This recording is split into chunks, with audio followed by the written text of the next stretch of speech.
Robert Gabriel Mugabe, Zimbabwe's very first president, has now died at the age of 95. He was considered as one of the world's most controversial political leaders in the 21st century. He has died this morning at around 8 a.m. at a Singapore hospital, and after battling ill health. He served as prime minister, first of all, before he was president, actually, in 1980 all the way to 1987. But before he even served as prime minister, here's an interesting fact. He served 11 years in prison. I'll tell you more about that. After he finished his serving term as prime minister, he then became president of Zimbabwe for 30 years from 1987 to 2017. We saw the man behind the background, Robert Gabriel Mugabe. A military coup is what took him away from his office back in November, which currently is being sat on by Emmerson Mnangagwa, Zimbabwe's second president, actually. But what will this man, Robert Gabriel Mugabe, be remembered for? Let's begin with the positives, shall we? Well, in his very first early years, remember I told you he was in prison for 11 years? This is as he was fighting for the independence of Zimbabwe alongside other individuals.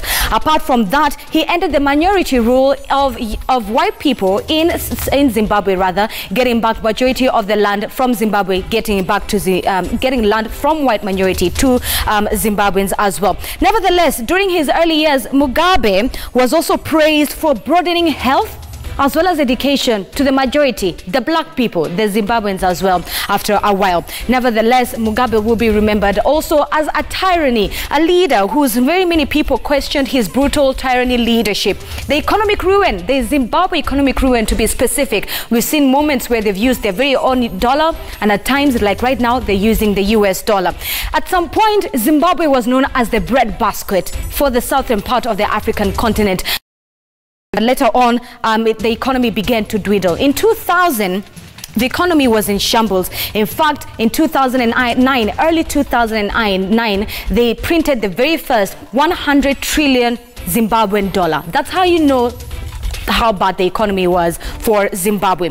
But let's talk about the relationship between Zimbabwe and that of Kenya. President, or should I say former president, Robert Mugabe had visited Kenya a number of times. His most recent was back in 2016 when he met President Uhuru Kenyatta to discuss how to strengthen the African Union. That was in August around 2016.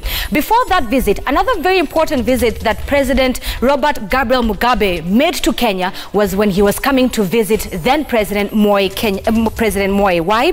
Because Kenya was part of the 7 nations set up to resolve differences of land compensation between Zimbabwe and Britain, and return it back from the white farmers and return it back to Zimbabweans living in Zimbabwe. And he came to Kenya to consult President Moi then to gain Kenya's support. Hence why that is one of the things that he's been hailed greatly for, returning back land that belonged to Zimbabweans from white minority to fellow Zimbabweans.